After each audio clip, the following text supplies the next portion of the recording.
very often the reason why people don't do corporate governance is not necessarily that they don't see a business case, because consultants can come to you and show you a lot of numbers that show how good governance is, corporate governance, but it's psychological. When entrepreneurs hear the phrase corporate governance, they may worry about unnecessary constraints, legal jeopardy, and loss of control. But if you can overcome those fears, corporate governance can be incredibly powerful for your business. It's really hard to let go. It's hard to delegate. It's hard to allow people from outside the companies make huge strategic decisions on what it should do.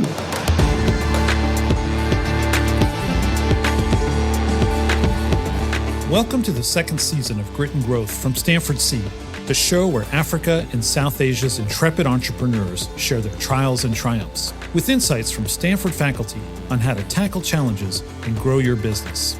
In our last episode, we explored the underutilized power of advisory boards. But advisory boards are just one facet of corporate governance. So we've brought back Alexey Volynets for a deeper dive on the ins and outs of governance. What structures are available to you, and when in your business lifecycle should you employ them? All that and more in this Masterclass on corporate governance. In case you haven't listened to the previous episode, let me reintroduce Alexey. My name is Alexey Volynets. I lead the SME practice area in the environmental, social, and governance knowledge and learning team of the International Finance Corporation. Last episode, we shared a brief definition of corporate governance to give some context to our discussion of advisory boards. But to Alexey and those who study it, corporate governance actually encompasses so much more than just boards. Can you give me just a working definition of corporate governance? That term is used so broadly. There are two that I personally like the most. One is the simplest. It's corporate governance is about how companies are directed and controlled. And I like it because it focuses on functions, not on specific institutions. Like a lot of definitions include, for example, board of directors as a key player in it. Whereas in the context of small and medium enterprises, that is not often a relevant institution, a board of directors, or at least not up to a point in their growth. So definition that focuses on functions, I think, is much more important. It makes it easier to communicate with entrepreneurs. And the second definition we got from one of our clients when we were working with them. He said, "Oh, fine, I get it. Governance is when the company can run itself." I really like that. Again, in context of SMEs, that just means that you're creating certain structured policies and practices that you can take vacation for 3 weeks and not be afraid that your business will fall apart while you're away. So I really like that second definition. I like the vacation test too, because in the Seed Transformation Network, one of the things that we do is we ask the leaders, how many of you have delegated authority to sign a $10,000 payment? And nobody raises their hand. And then we lower it to $1,000 and maybe 5 people raise their hand. And this is a room with 60 people. Some of these companies have revenue of $5 million. And then, how many of you have delegated authority to sign a $500 check? And maybe 10 people raise their hand. And then you say, and now I understand why you guys are all on your phone instead of listening in class. Because you do not have a control environment that you trust. You have not delegated authority. Like your thing is broken and you don't even know it. When we talk about the various systems within governance, are we talking about things like decision-making, the control environment like audit function, risk governance, stuff like that, disclosure, transparency? Is that when you say running a business that can run itself? Yes, essentially that. In training, we run this exercise that helps to entrepreneur better understand that. I say, imagine I'm actually coming to you personally with a business proposition, right? And I explain it. It looks really great. What would you want to know before you give me your money? Well, we want to make sure that our money is going to be used for the purposes it is used, right? We want to make sure that your books actually show the true picture of the company. We want to know what capacity you have internally to develop and deliver on this strategy, and so forth. And I'm saying at the end of all that, everything you say is governance. That's what the corporate governance has to deal with. You don't need to have all the necessary structures in place on day one of your company's journey. So how do you know what to implement and when? Well, Alexey and his team have been researching this question for years, and they've come up with a set of recommendations based on the stage of your enterprise, from early startup to mature expanding business. Let's start a little bit at the beginning, right? When companies is in the startup stage, it's highly dependent on the founders. And that's a normal situation. Founders decide everything. They run all the major functions, or at least control them. As company starts to grow, you see that at some point, and it differs by industry and sector and so forth, but at some point it becomes too big to be run in the same way like it was at the startup. And very often that realization comes through some sort of a crisis or a problem. So for example, business just stops growing and people try to figure out what is that. And as in your example, they realize that just they have not even delegated basic functions, right? And then if that happens, then the next stage in company's development is normally shift to more collaborative decision-making, including at the strategic level, right? Then the next normal progression is to actually start utilizing them more as a team that helps you to make bigger and bigger decisions, including on strategic direction of the company. And that's sort of where we enter more into the governance field, because it's about strategic direction of the company and you are not deciding it alone. I love that because in my inexperienced view, governance is about audit and, financial controls and all that stuff, corruption. But what you're saying is actually it's also about strategy and how the team works together. I mean, that tracks very, very well with what we do at Stanford, because one of our hypotheses, our theory of change, is that a lot of business growth, it's not just exogenous factors or external factors that are determining a business's success. And a lot of people come out of our program saying something really interesting. They say, I realize now that the biggest problem at my company is me. And that's a really interesting observation, right? You have this framework of company stage of development and how the governance requirements kind of escalate as the company grows. So going back to the earlier stage company where managers and owners are the same people, should they be thinking about external boards or advisory boards? Is there any reason why they may not want that at that stage, or it may not be appropriate? It's not an official position, so to speak, but because there is quite a bit of controversy and debates of that, because there is one school of thought that says you need to provide companies with best practice, explain what it is and why, and every company has to rush there as soon as they can. Most of our people in our group don't believe that this is the case, because in reality, when the company is at a startup stage, and we know there are exceptions now, there is high-tech startups that have a lot of money and all that, but in reality of our emerging markets, in almost all cases, these startups are cash-strapped. They have very limited human resources.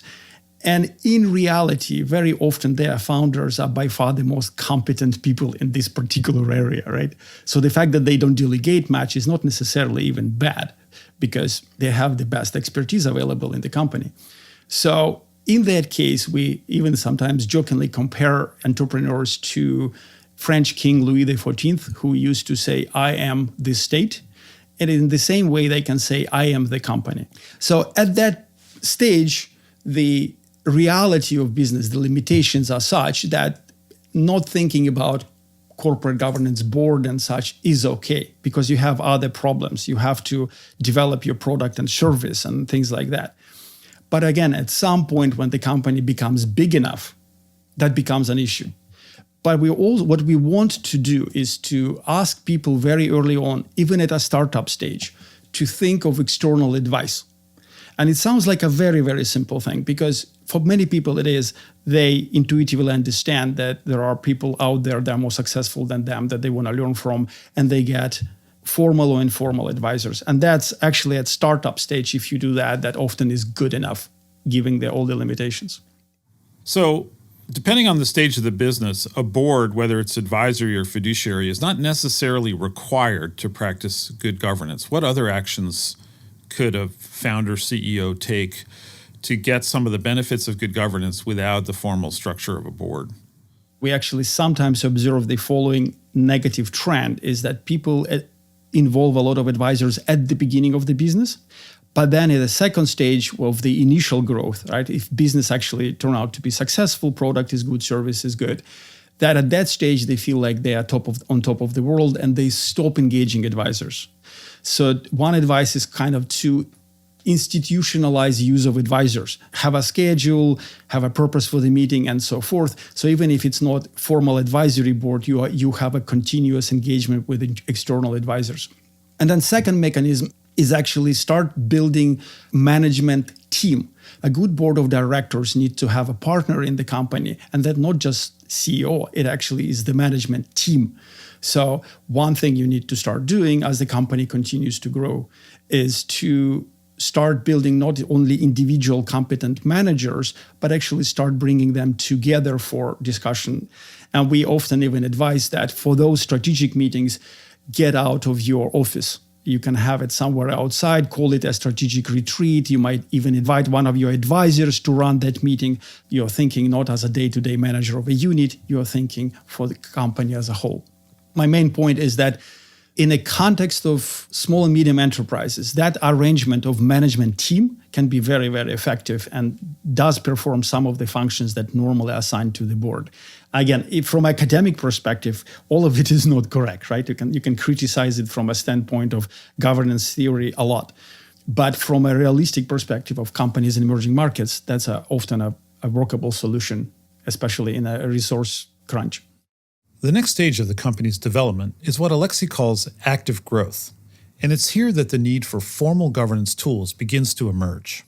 Then on stage 2, if startup has been successful, the company is focusing on sales. It's essentially that simple. They are capturing the market share.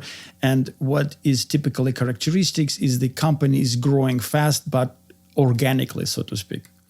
New units appear, new people are hired, and it's not always done in a systemic manner.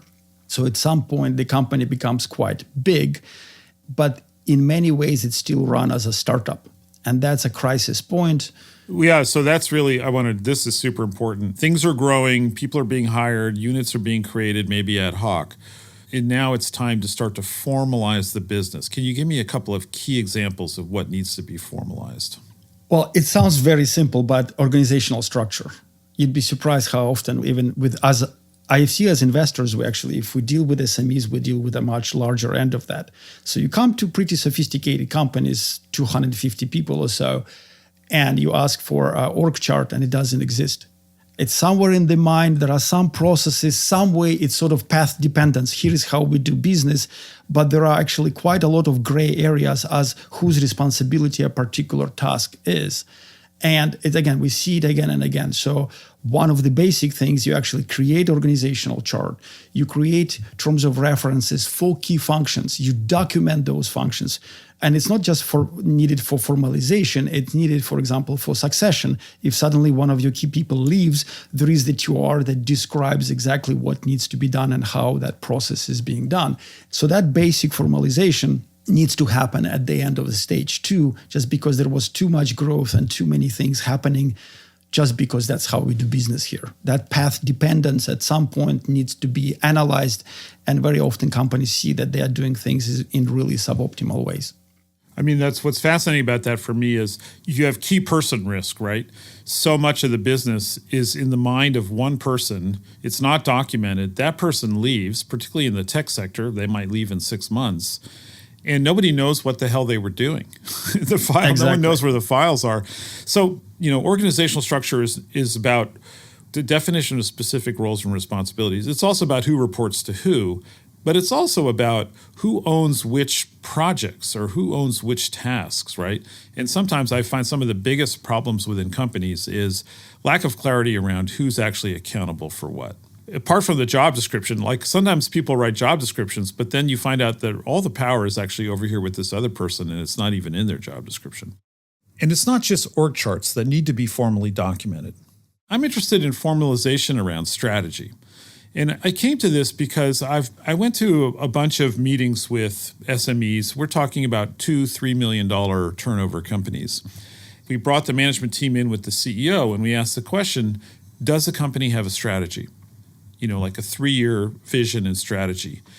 And I was stunned at how many managers, not CEOs, but managers said, I know there is one, but I don't know what it is. Or I'm sure that she, pointing to the founder, I'm sure she has a strategy, but I'm not really sure what it is. Like, it's not actually written down. So it strikes me that, in this progress path of startup to growing business to whatever the next step is, formalizing what your strategy is must also be an important element.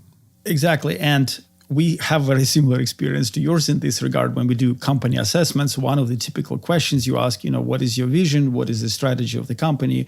And the owner always has an answer, right? They thought it through. But you go just one level down and you suddenly see that some people have no idea where the company is going. And not to speak of sort of the rest of the staff, it's just not there. It has never been articulated, never been communicated. And obviously, especially if you want your management function as a team, it is absolutely essential that everybody knows where they go.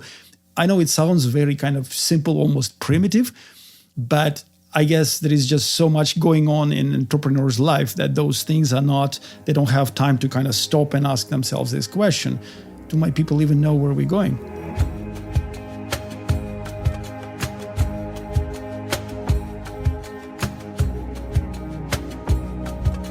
As your company grows and you spend more time at the 30,000 foot level rather than down in the trenches, the channels you create can keep you connected to your core services.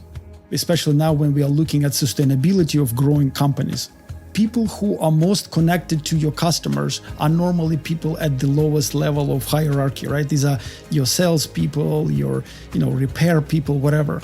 And those people in normal companies have the least to say, meaning their channels of communication with you is usually very clogged. So one of the advice we give is that you create this collaborative open environment starting at the top, make sure it trickles down, and those people will help you to really feel what's happening in the company and make sure your signals from the very lowest level come to you as well. So get advice not only from top, but be open to your staff. It's worth pointing out that these phases don't come with flashing neon signs. Nobody calls you and says, hey, congratulations, your business has now entered stage 3. Sometimes the only signal that it's time to evolve your business structures is when things go wrong. So it's a little bit of a murky territory because ideally we want to, at some point in the growth, to start thinking about formalizing business processes and structures. But in reality, while things are going really well, very few businesses kind of pause and start building the structures. What normally happens is that growth starts to slow or completely stops. And that's when they start thinking, okay, something isn't going quite right. So they realize that, okay, we have developed a really good product and service, stage 1. We learned how to sell it, stage 2. But now it's time to actually look inwards to start building capacity of the business itself if we want to continue to grow. And a lot of things need to happen here. Obviously, revising your own structures, looking at the people, have you hired the right people as you were growing very fast, and so forth.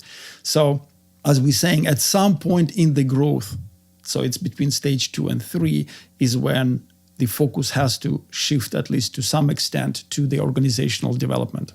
That's stage 3. So, the big important lesson here is don't wait until there's a problem. Think ahead about what your business will need to grow, including its internal formalization, but also its strategy and how it's building itself for the future. This period between stages 2 and 3 is a great time to try and implement some kind of advisory board, like we discussed at length in our previous episode. And as we mentioned then, advisory boards are a great stepping stone as you formalize your governance structures. We recommend that you look at advisory board as a transitional mechanism. And I think there is a lot of potential for a lot of companies in that kind of arrangement. Because very often the reason why people don't do corporate governance is not necessarily that they don't see a business case. Because consultants can come to you and show you a lot of numbers that show how good governance is. Corporate governance is associated with better financial returns, long-term, all these speeches out there. But it's psychological. It's really hard to let go. It's hard to delegate. It's hard to allow people from outside the companies make huge strategic decisions on what it should do. So it's a gradual process. An advisory board can help you kind of ease into corporate governance. It's a very effective mechanism tool. It's about giving the CEO or the founder emotional and psychological security and thinking of this as a learning journey for them. When a company needs external funding for its growth, they will often find that investors require a fiduciary board. But that's not the only reason to implement one as you grow. We understand that if you have secured or would like to secure external capital, you're going to need a fiduciary board. What other reasons might you go for a formal fiduciary statutory board even without seeking external investment? The investors is a big thing, obviously. Then second is kind of variations on that. It's change in ownership structure one way or the other. For example, passing to the next generation, similar to that, or exit of some of the original founders from the business. We see it very often. So a business can be typically started by 2-3 people, right? They run it, but then one of them gets different interests. He or she is leaving the business. And then they realize, trust is good, but it's better to have some sort of formal mechanism of influencing the company and getting information. So that happens very often. So broadly defined change in ownership, and that can be family, external investors, internal investors, and so forth. We also see some companies increasingly doing it for supply chain purposes. As you probably know, there is this huge movement for large multinational corporations to kind of clean up their supply chain, to make sure that they are taking environmental, social, and governance considerations in their work. So some companies that want to be good citizens and ESG compliant and so forth, they're actually acting proactively and building their capacity. So they want to show their potential, supply chain partners that they are, quote unquote, serious company, well run, and so forth. It's a good sign. So environmental and social ESG considerations could be driving this as well. Exactly. So those who are interested in international markets often act proactively and establish board of directors. So this could be all sorts of, I'm thinking about clothing made in Bangladesh, fishing in the Gulf of Thailand, tuna, all these things, right? Exactly. That's increasingly important. There is a lot of work done in supply chains now. I can tell you from IFC perspective, we do a lot of work in setting new standards and helping companies to manage supply chain. And I think this direction of work will only increase. What does it mean to run it like a fiduciary board? What I'm getting ready for my very first meeting or my fifth or whatever. The meeting is, how often are these meetings happening? How should I be preparing them? What should they expect from me so that we can be productive? Typically, they would expect from you good information on where the company is, right? So most board meetings will start with a look at the past to review company performance. So they would request documentation on your finances, on your company, whatever metrics you agree with them on where the company is, how well the previous decisions are being implemented, and so forth. So normally you first create an agenda for the meeting, and that agenda, you would be in touch with different members, checking if they want to add an item, right? So it's already from the point of creating an agenda would be a collaborative document. Then you inform that, you prepare information package that people have to get information at least a week before the meeting, and that information package has to be very clear. This we want you to decide on, right? Very clear what the question is, what the proposed solution is, and why, and so forth. So normal board would actually look, probably most of the time would spend in the meeting looking at company's past performance and the rest to think about strategy in the future. Ideally, meetings with your board are a healthy dialogue with plenty of discussion and debate. If someone is taking up too much of the time, that can be a big red flag. So one thing I've noticed in fiduciary boards, so they do these really long presentations to have shorter discussions. Presumably it's the opposite. You want to spend most of your time discussing, not presenting. Usually if you see those things that executives do long presentations, it can be a straight up sign that they are trying to manipulate the board. They don't want you to decide much. They already made a decision.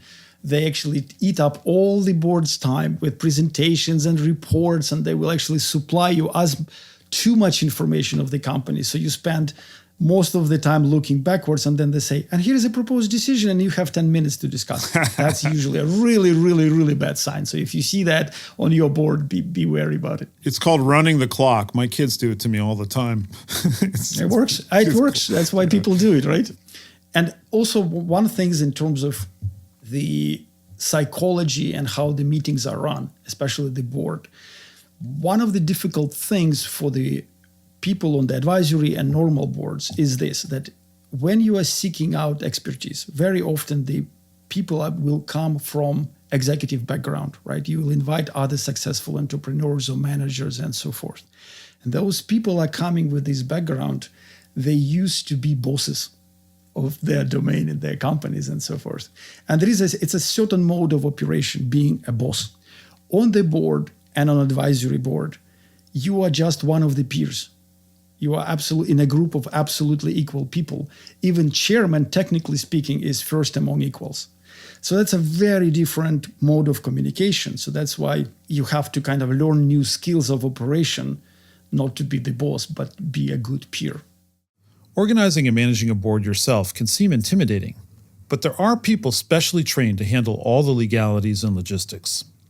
If I'm thinking about setting up a formal fiduciary statutory board, I know there's a lot of consultants out there that can help you do that. Is that a good route to take, to hire someone to help you put together your board? For a regular board of directors, absolutely. It's just because there are a lot of even compliance requirements.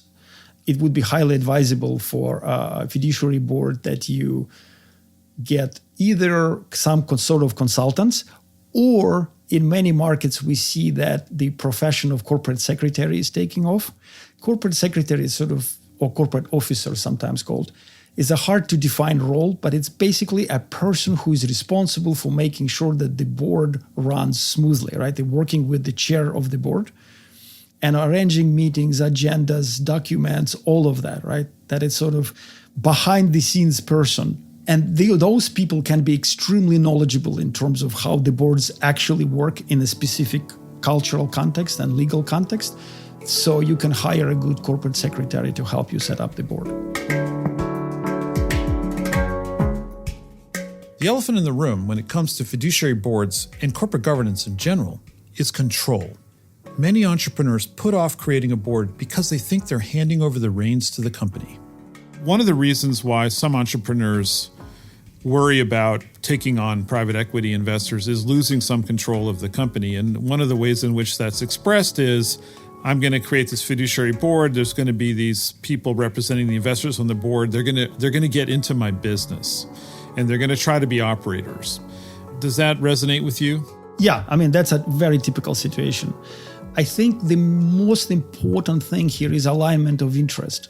When we see really bad things happening is when the interests are actually different at the beginning, but they haven't been articulated.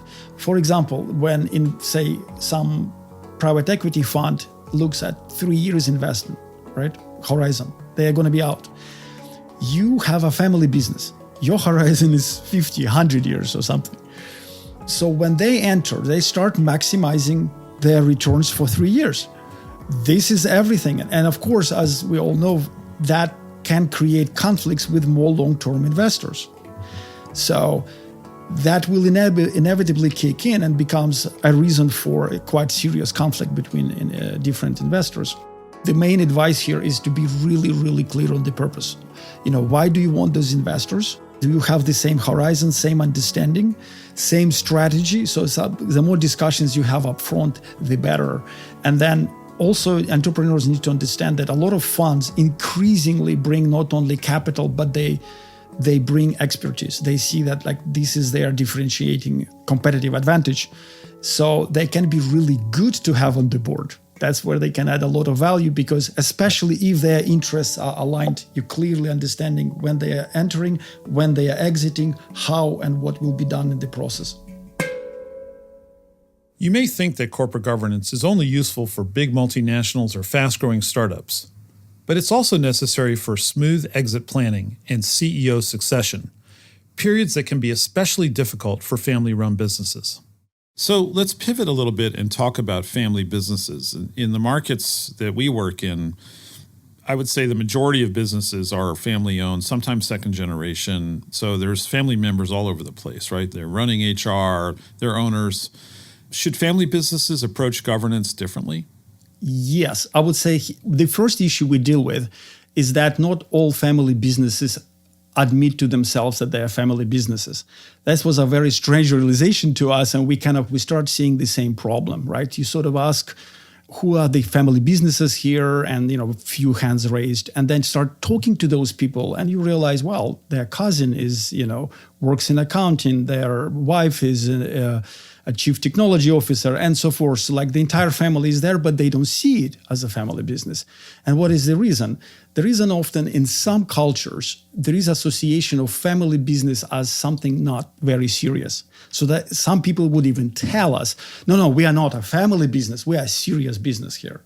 So again, it's culture by culture. And for family business, the main issue is succession. Is there a role for advisory boards or fiduciary boards in supporting family succession planning? I mean, succession is a big issue in any business, as we know, right? Even for a very large corporation. And for family businesses, it's much worse just because usually you add family emotions and dynamic on top of the business considerations. One of the biggest issues, right, from our perspective, is that early on, the owner-manager associates himself or herself with the business. And even if at some point they start building, proper management mechanisms, governance mechanisms, and so forth, it's still really, really hard to step away from the business. They look at it as a baby, basically forever in some form. So what we advocate often is that formal corporate governance board is a really good succession mechanism because it allows you not just sort of throw away the key or pass it to the next manager, but you actually first migrate, so to speak, to the become board chair, right? And only at that point, if you are comfortable with how things are working out, then you can move away out of the company completely. It has its own issues because obviously there are a lot of stories where people who get to the board chair still try to kind of run day-to-day operations of the business. So that's why it's essential that you establish board and all the processes really well, and then you do the transition. Don't expect to construct your governance perfectly on the first try. It's important to be able to evaluate your setup and make changes if necessary. So how will I know, maybe this question seems too obvious, but how will an entrepreneur know if their advisory board is effective? If it helps you to achieve objectives that you set it up, so that we're going to the beginning of having a clear objective for the board. Right? Clear objective overall, long term, as we discussed, do you need a sounding board or you need expertise gaps or combination of the two? And that in every year or whatever other period, you have a clear objective what the company wants to achieve and whether or not you are getting there. So you have your own internal KPIs or metrics? Yes, in theory, it's generally advisable that you have clear vision and understanding and some metrics as to whether or not you are getting there or not, right? So the board has to be purpose-driven. And if you're achieving that objective, then you probably have a board that helps you to get there. I've begun to think of corporate governance something like glue. When you apply it, it's malleable. You can wipe it away, you can start over. Once it solidifies, it can be harder to rearrange. So incorporate it slowly. Let it become the scaffolding for future growth, so you can build a bigger and stronger enterprise than you could before. If you want to know more about which governance structures are appropriate for your business, we've got a link to the International Finance Corporation's SME Governance Guidebook in our show notes. The guidebook gives detailed advice and best practices gleaned from years of hands-on experience and research. I want to thank Alexey Volynets for his contributions to both this episode and our previous one. He's been generous with his time and his expertise, and we appreciate both.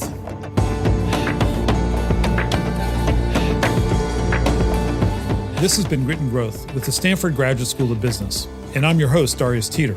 If you like this episode, leave us a review on your podcast app. It really helps us to share the stories of these incredible entrepreneurs with as many people as possible. To learn how Stanford Graduate School of Business is partnering with entrepreneurs in Africa and Asia, head over to the Stanford Seed website at seed.stanford.edu/podcast. Grit and Growth is a podcast by Stanford Seed. Lori Fuller and Erica Amoake-Ajay researched and developed content for this episode.